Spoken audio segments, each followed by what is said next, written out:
Good evening, folks. It's Diamond with the Oppenheimer Ranch Project and Magnetic Reversal News, bringing you a grand solar minimum update Tuesday, July 23rd, around 9 p.m. Mountain Time, 2024.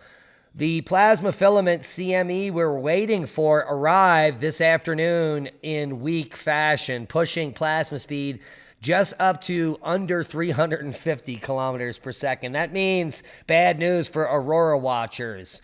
Bad news today as well in Yellowstone as Biscuit Basin explodes with a hydrothermal eruption. Spectacular video that no one expected. Keep calm. It's boom time. Secret Service agent and director Kimberly Cheadle resigns after Trump shooting security lapses. I think that this woman should be charged criminally. Well, what do you think? Strong thunderstorms in the mountains above Coachella Valley, packing strong winds and hail. A strong thunderstorm moved across the mountain areas above Coachella Tuesday afternoon and was expected to bring with it high winds and hail, as you can see in the video here. We also have, well, take a look at this. They don't want you to know. Don't you just hate those paywalls? Here is the PM update. Flood watch in the D.C. area and south with evening showers and storms. More rain is on the way as we move through the wettest stretch in some time for the East Coast. We're heading through the final days of average highs of 90 before the drop-off begins. Today was pretty standard late July weather in that sense, but more rain for the East Coast.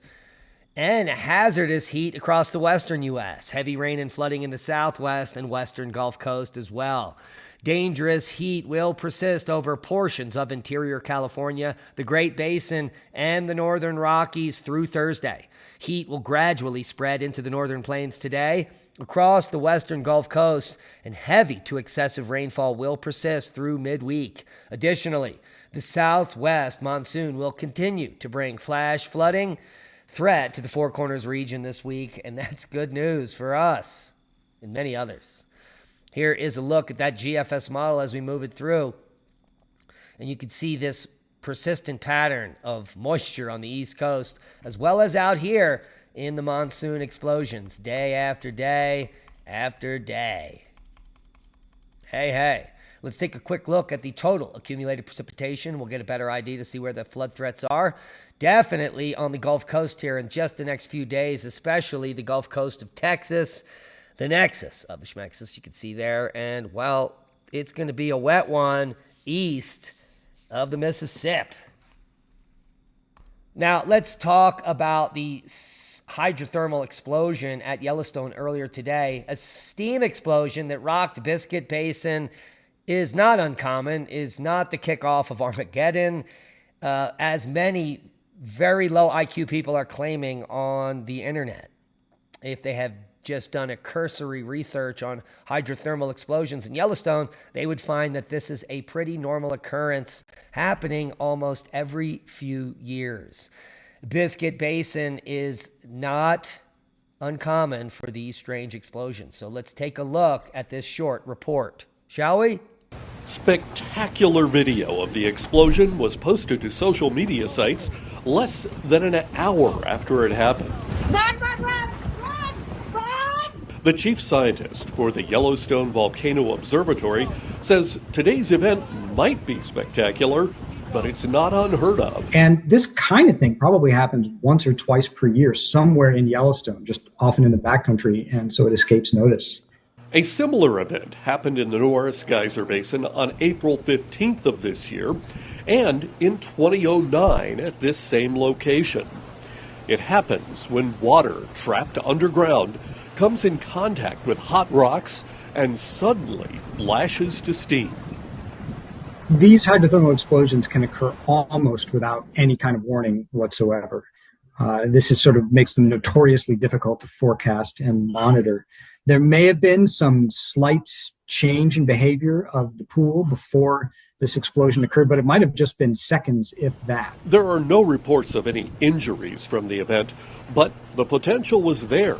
As you can see in these photos of the damage done to the boardwalk taken shortly after the explosion. Well, the big danger is getting splashed with boiling water or rocks. And there's some really amazing photographs now of the area after the explosion. And you can see the boardwalk is just littered with rocks. That's what these hydrothermal explosions can do. It's not a lot of hot material coming out. It's not a volcanic eruption, but rocks falling on boardwalks, that's sort of the main hazard, that and getting splashed with really hot water. There are some well-known features in the park, like Indian Pond, east of Fishing Bridge, that were formed by steam explosions centuries ago. I think this sort of potential is what comes with hydrothermal systems in general. I don't know that Biscuit Basin is any more prone to these than any other area. The closest seismometer to Biscuit Basin is at Old Faithful, and it did not register any changes due to the explosion. Now, what I find amazing, if we come back to the earlier footage, look at these projectile rocks coming out here. Huge amounts of rocks blown out by the initial hydrothermal explosion here. And the good news is that not a single rock hit any person. That is what I find quite fascinating about this. It was a lucky day for those in Biscuit Basin, but not an unprecedented event and nothing to be concerned about. How do you like them apples? Let's continue with the seismic update as we can see enhanced seismicity in the U.S. Unfortunately, this is not due to natural occurrences. This is all fracking related. Down here in Texas, it's deep well injection where they inject toxic waste half a mile or deeper into the earth, which then fractures the rock, causing these large earthquakes. And unfortunately, we are a sick nation filled with sick humans, and we need to stop some of these practices if we think we're going to live on Earth much longer.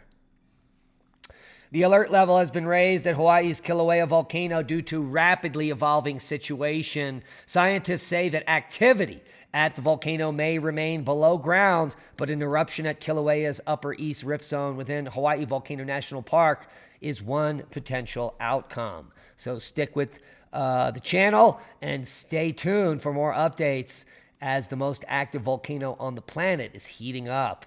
And heating up as well, Mount Etna volcano eruption closes the Catania International Airport. This happened yesterday when a strong lava fountaining episode occurred to 15,000 feet. Let's take a look at the rest of the worldwide volcano news update. For the 23rd of July, Sabancay to 21,000 feet, Ibu puffing to 7,000, Sangay to 21,000, and here we can see the eruptive episode classified as paroxysm at Etna closing the airport there.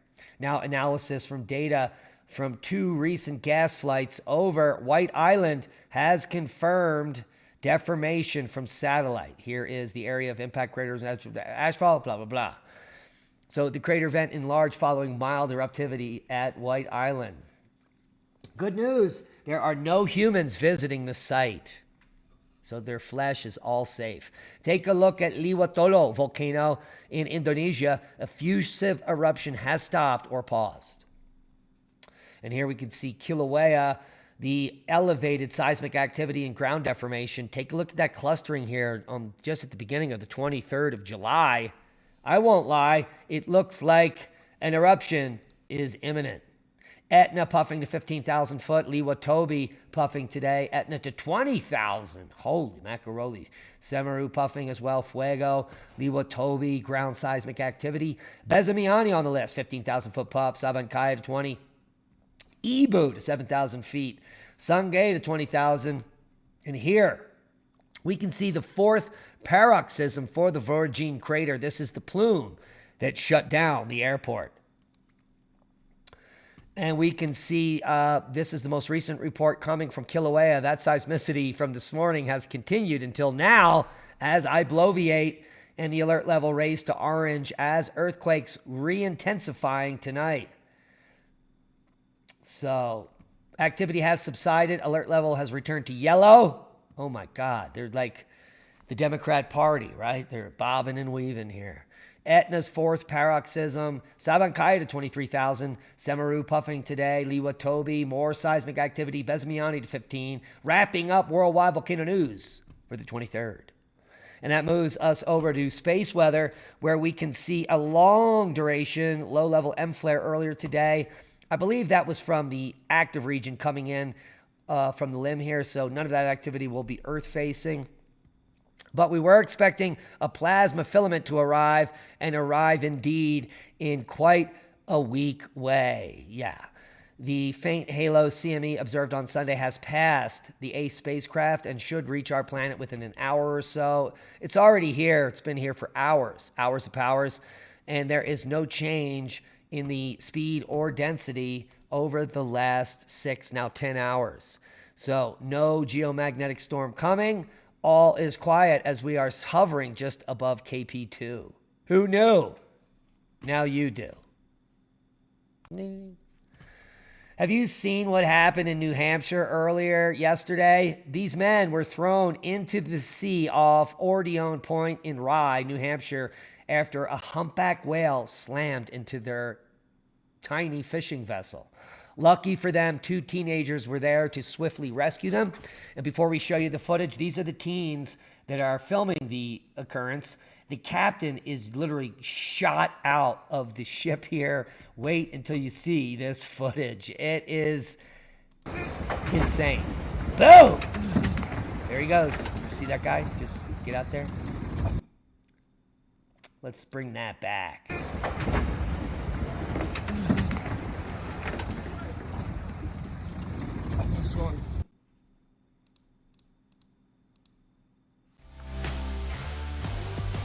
Oh dear. I hate it when mainstream media gets a hold of these clips, and then when you try to click on anything, all it is pop-ups and all this other garbage. The internet is dead. It's getting worse every day, just like landlines and cell phones.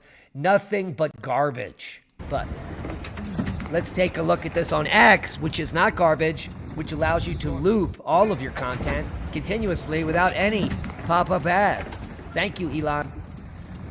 So lucky for these young kids that they knew what was going on, and they went and they saved both of these fishermen. I don't know how the boat fared, but they quickly fired it up and came to the rescue. Wow, and none of those guys have any flotation devices on. He really got slammed into the ocean there. So that is the viral video of the day, and that's a boom to knowledge. Please share this video. We are shadow banned, and every day our subscribers reduce and the views go down. It's not because of what we're telling you, it's because of how they're throttling us. We need your help to grow on every platform in order to stay current, well, and to keep bringing these videos to you. Hit the thumbs up. It's free. It helps with the algorithm. And be safe. That is a boom.